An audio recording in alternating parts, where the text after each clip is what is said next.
Hey, Pepin. Yo, yo, yo, yo, yo. You know, I've been thinking a lot lately about movies. Oh, really? Movies like bang, bang, boom, boom, pow, pow. Yeah, just like that. You know how sometimes there's a movie and it's good or it's not good or something in between? And then Yeah. and then everyone likes it or hates it, so then they get another one. Well, like another movie, like a completely different movie that has nothing to do with that one. No, where they take the same movie and they do the same movie again, and then you watch it a second time with different people. So, like a sequel? But it's the same story. What? Like a Oh, remake? you've never heard of this? Well, I've heard of it, but I've never actually seen any because that just seems unfathomable to be that it would ever exist. Oh, Nate, we need to talk.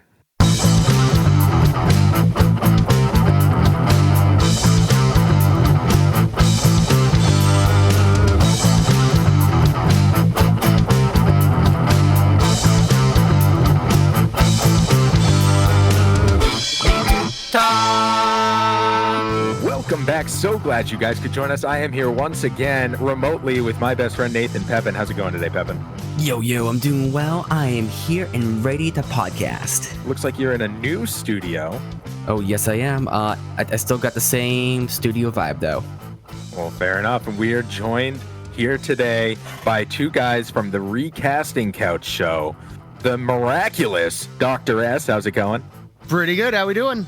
I'm doing outstanding. And of course, the witch doctor, Michael Wingate CV. How's it going today, CV? Hey, I'm good. How are you, man? I'm doing great, thanks. So you guys are from the Recasting Couch show. Tell me about that show. I love this show, by the way. You guys are insanely entertaining. And I think the concept is really smart. And I don't think anybody does it better than you guys.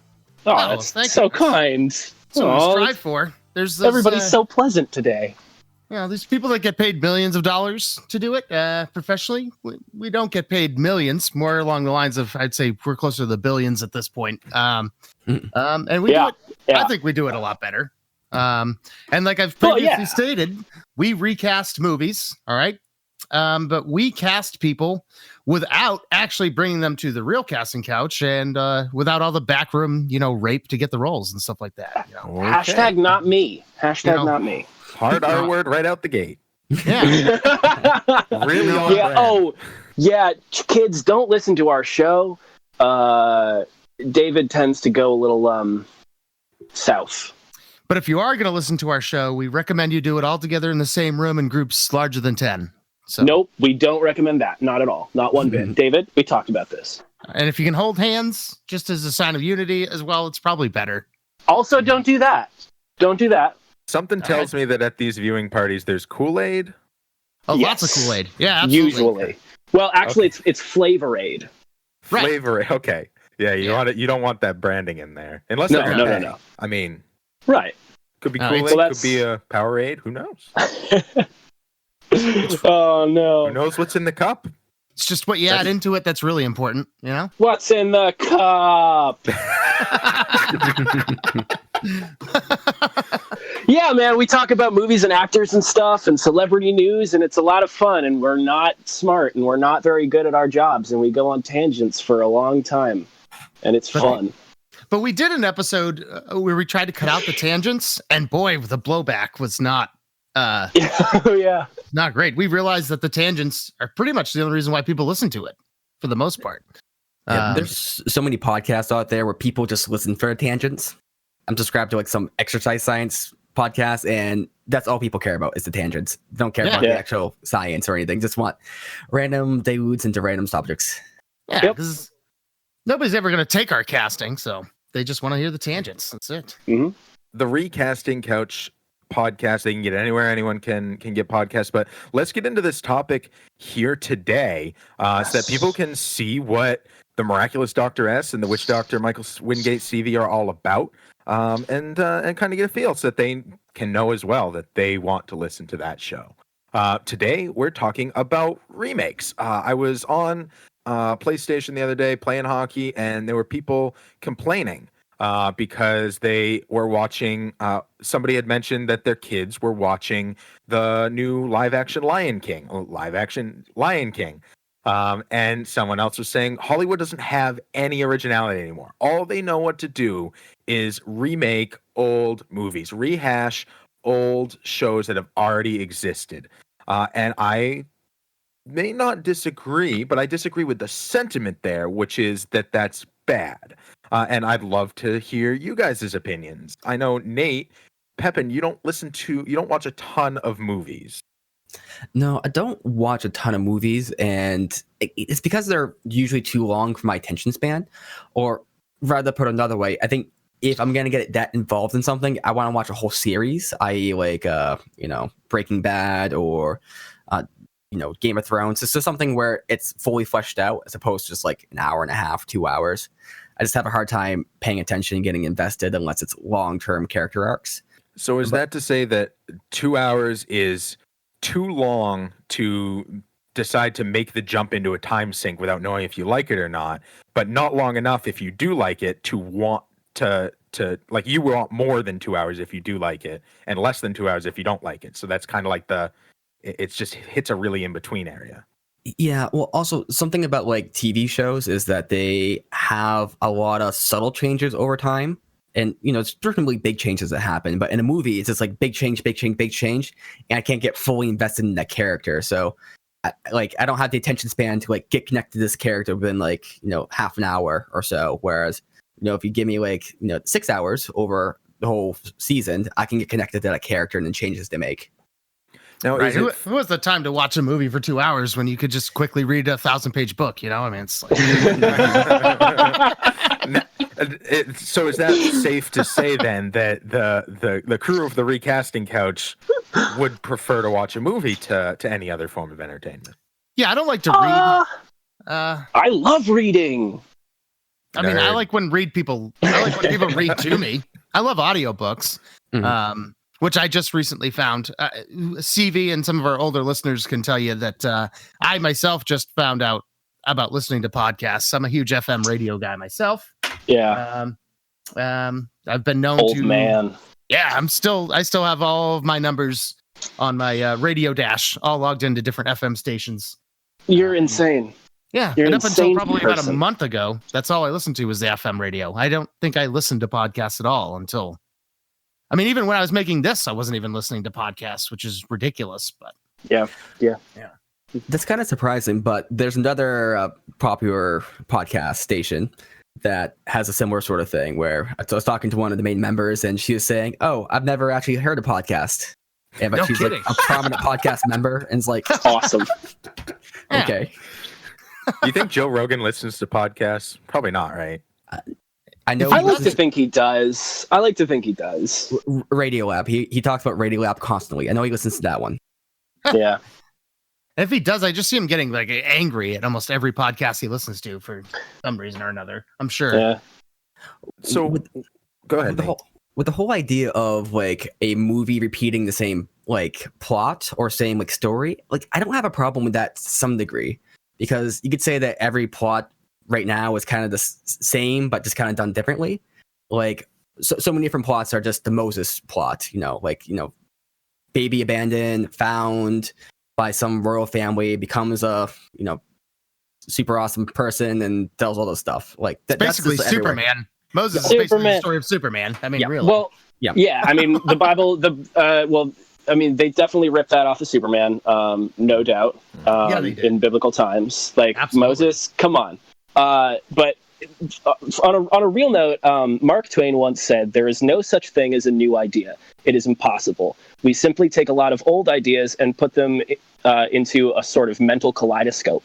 We give them a turn, and they make new and curious combinations." Mhm. And that is how I've always looked at like storylines, because my whole background is in entertainment. It's in theater and film and television, and I have been a student of cinema for a long time, and I understand and I acknowledge that you cannot create anything absolutely new because there have been so many stories, like millions and millions of stories passed down over thousands and thousands and thousands of years.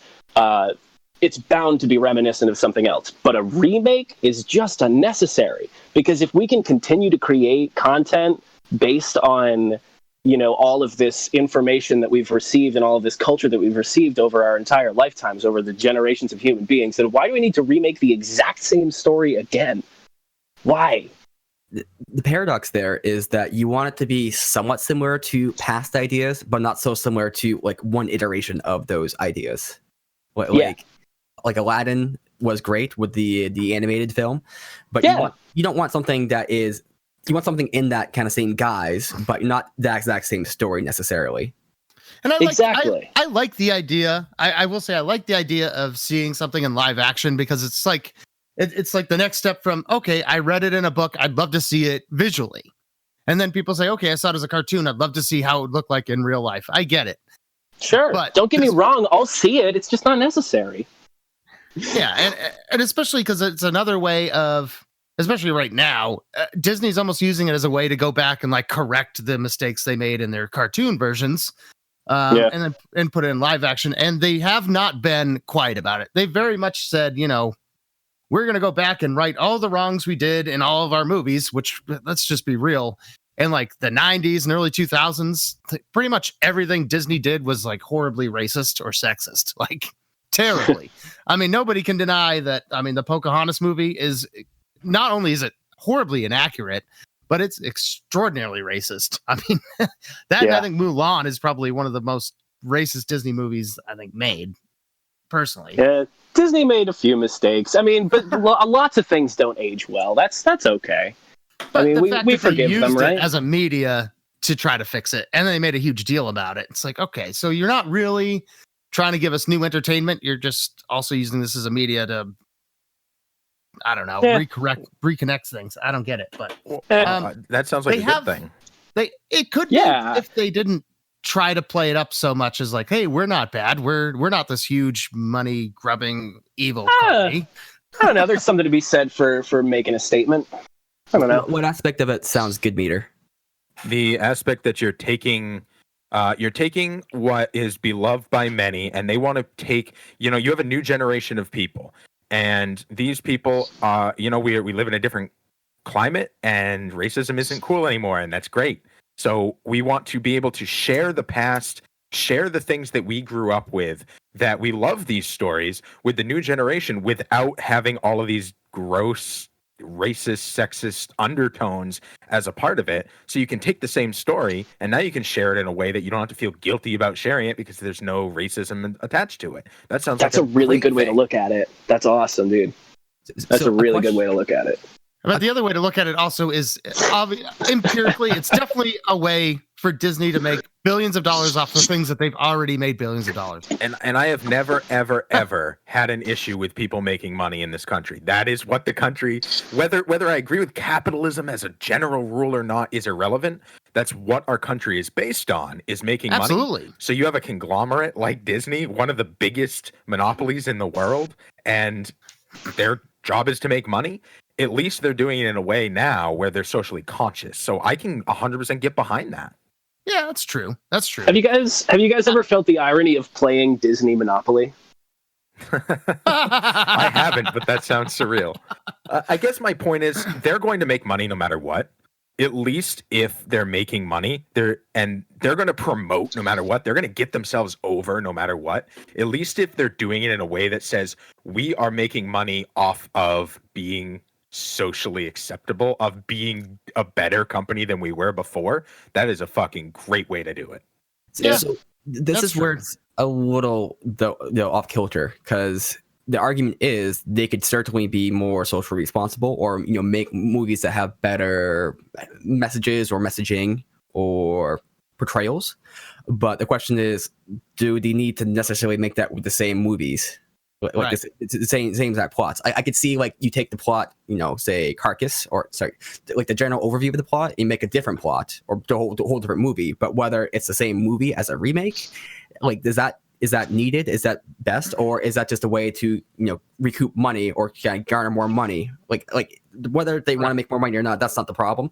But the question is, even if they're doing that to be, say, socially responsible, is it good for them to make a remake when it wasn't needed? Even if that was, say, a better... But who's to say it wasn't needed? And if they're going to do it, why not do it well? That's my problem, is they've been doing it, but they haven't been doing it necessarily well either. Well, okay, what makes you say that?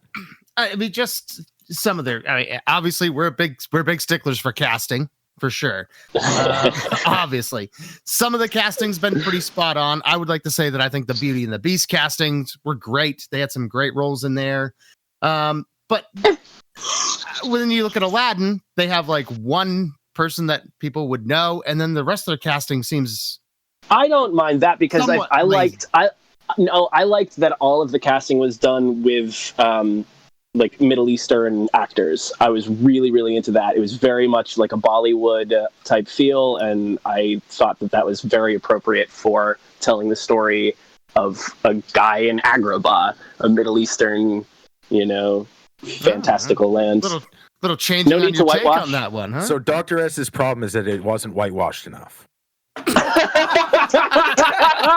what it sounds like you're saying. So I'm one to stand by my words. But not necessarily. I guess what I didn't like is they had one big name actor that everybody knew, and it was clearly surrounded by B-roll actors for the sole purpose of propping up one highly famous actor. I don't know. I don't even know, man. Will Smith was fine. Don't get me wrong, I did not like Aladdin. I thought the only good part about it, like the only entertaining part for me, the only well-performed part, in my opinion, was like some of the Will Smith bits. I thought they were great. But as a movie overall, I didn't like it. The casting I was fine with, though. I guess in general, I don't like the fact... I'm all for capitalism. Make money any way you can. If people are dumb enough to spend their money on it, take advantage of it, is what I say. Go for it. Why not? But yeah. I think it's an insult to people that really like good movies, good literature, for Hollywood to just keep spewing this remade garbage over and over to us and expecting us to spend money on it. Well, maybe Disney's target audience isn't the cinephile, but rather... No, they're targeting us. They're targeting us. That's the nostalgia, so we'll show it to our kids. We use our kids as an excuse to go watch it again. They're targeting parents sharing this with their kids and not having to feel guilty about doing it because they're doing it in a socially responsible way now. I think that's a great thing for Disney to do versus Disney coming up with some bullshit, like awful story. Like, this is a good story. Now you can do it in a good way, and that people are going to buy it. If you have a sure bet of making money and being able to turn around the image of your company, that's a really smart thing to do. I commend Disney for that. From a business point of view, yes. But there's a lot more. It's called business. I think there's a whole lot more to movies than just making money. Yeah, for the company making it, sure, but there's no artistic side to it anymore. There's no, hey, let's get something that's really going to be riveting and drag in the viewer. Like, give me something with some meat in it. I mean, there was a study by the Daily Collegiate a little while ago that said, I think it was somewhere between 39% of all films in America between 2005 and 2014, only 39% were actually original scripts. Yeah, okay. Well, so and in the last 10 years, that's doubled. It's ridiculous.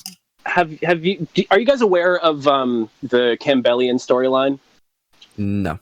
Nope. So Joseph Campbell. Okay. Yeah. Go on. Yeah. The writer. Like some fancy fucking word. It's just a. What a pretentious prick you are.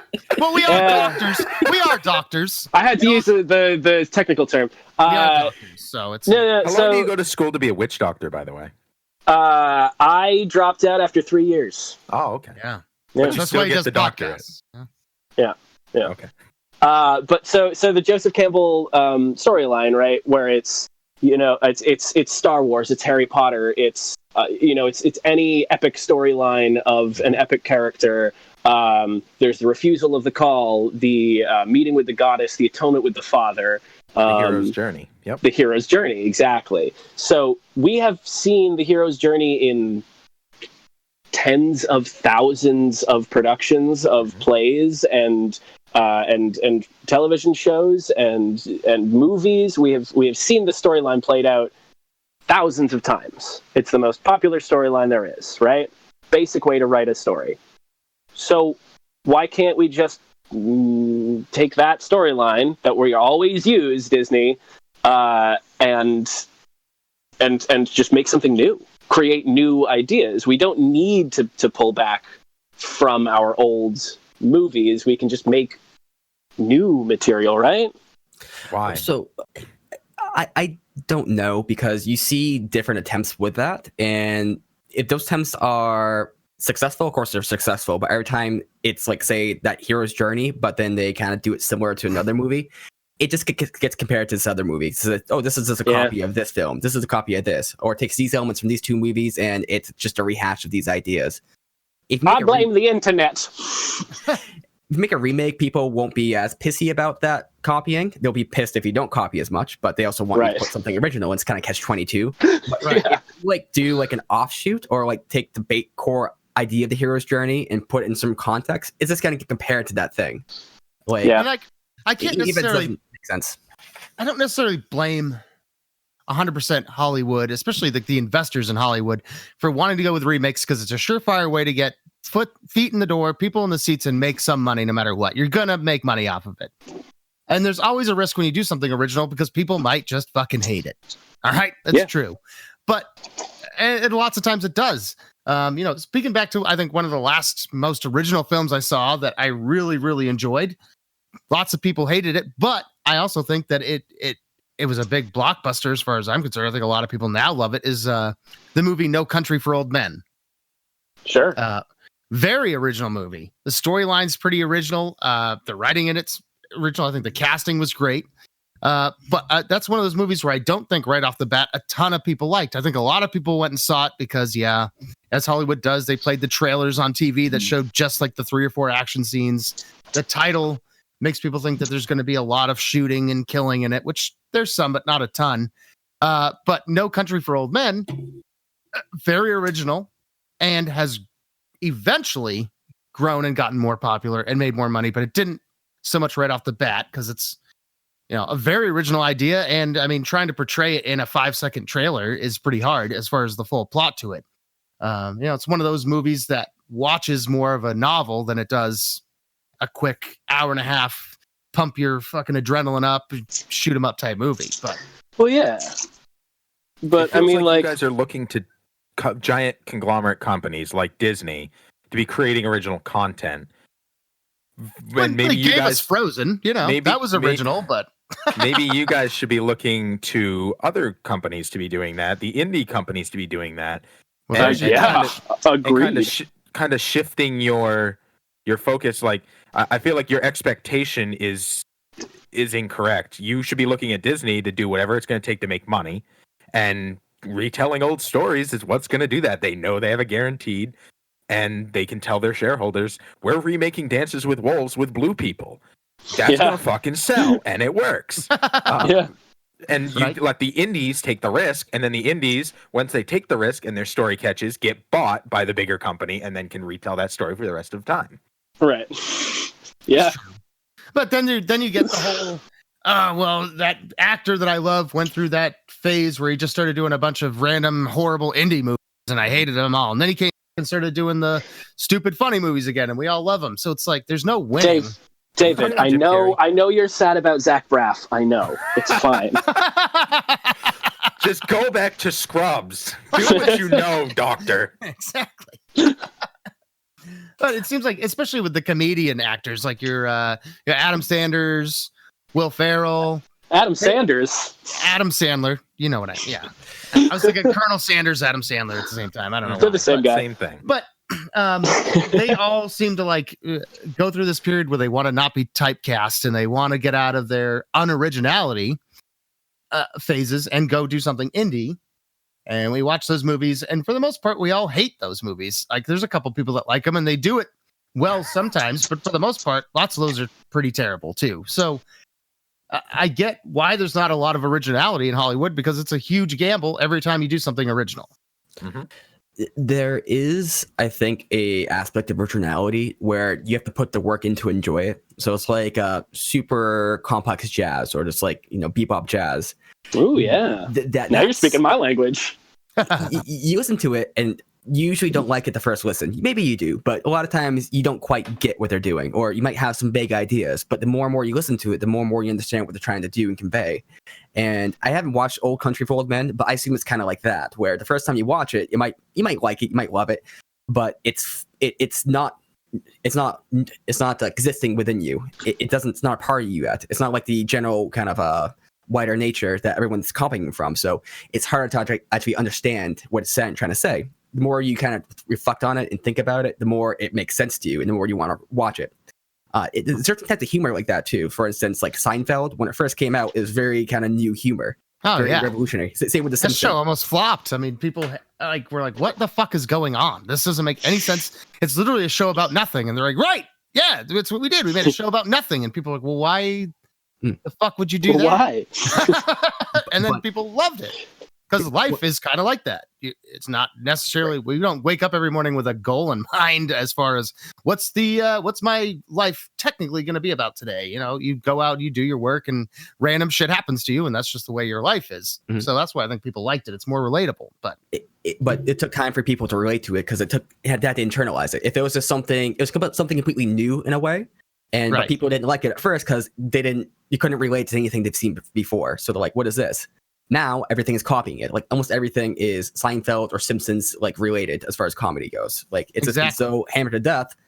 Like I didn't watch Seinfeld growing up or The Simpsons, but The Simpsons and Seinfeld comedy is like I know it because everything's copied it. You didn't watch Simpsons growing up? I wasn't allowed to. Yeah, I wasn't either, but I still did. Are you? Where did they hurt you? Where on the Craigbot did they hurt you? People love rehashing. People love things that they already know. That's why in sitcoms you have catchphrases. People fucking love catchphrases. Why do you think we open and close our show the same way every single time? Because people love catchphrases. Urkel comes in and says fucking, I do that, and people lose their goddamn mind. I know. It's crazy. It's like why bad radio did so well for so long. It's like, we got 1976 WHOO. Before we get too far off it, Jason Almay, I actually happen to be wearing Shit Happens When You Party Naked shirt. He's in chat. He says, talking about Adam Sanders, Punch Drunk Love, pretty well received. Sandler's most recent one, Uncut Gems, which they fucking shoved down our throats. So good. Like that. I actually haven't seen that one yet. I loved it. They don't sell like MCU films, but they get great reviews. No Country for Old Men was lauded by critics as soon as it came out. By critics, yes, but I think I know a lot of people that went and watched it, and they said they were disappointed because I think they were expecting another Old West shoot 'em up type movie, which if you watch the commercials back then, that's definitely how they lauded it. I mean, for sure, they played it off as guys. It's the same with There Will Be Blood. I don't know if anybody's seen that movie as well. When they guys, yeah. Can I please just point out how much I love having live fact checking on David? It's become a pretty big part of our show. I wish we had a fact checking team. I wish it wasn't just me. Yeah, apparently there was no big green dragon in Zack and Cody. In Sweet Life of Zack and Cody, yeah, there was not a giant dragon. Great movie, though. I definitely encourage everybody with kids to watch that movie. It's a great movie. The Sweet Life of Zack and Cody? Yep. It's a TV show. It's an old TV show. So, nope, it's not a movie, bud. I'm sticking to it. I made a stupid comment every time I've done the show, but this one in particular... he brought it up. We started talking to it, and for the sake of conversation, I decided I was just going to sort of embellish on the fact that I had seen it and try to offer facts on something that I was trying to research quickly on my phone. I had, in fact, not seen it, made stupid comments that it was a movie, and all the facts that I mentioned on it were completely wrong. So then I got fact checked a week later, made some more stupid comments to try to back it up, and it made me look even dumber. But from then on out, we decided to use that every time. So that's why I've learned not to back up anything I say. No, I just die on the hill, whether it's wrong or not. People can only question you so long. If you sit there and die on that hill, I mean, just make a wild claim and then never say anything about it again. Exactly. Yep. And I think we should definitely leave some wild claims for the next episode, because this one's getting a little bit long, and it's hard to do episodes given certain circumstances. So next time, we're going to cover part 2 of this episode about remakes. Are they bad or are they not? Well, that's for us to decide. We need to talk.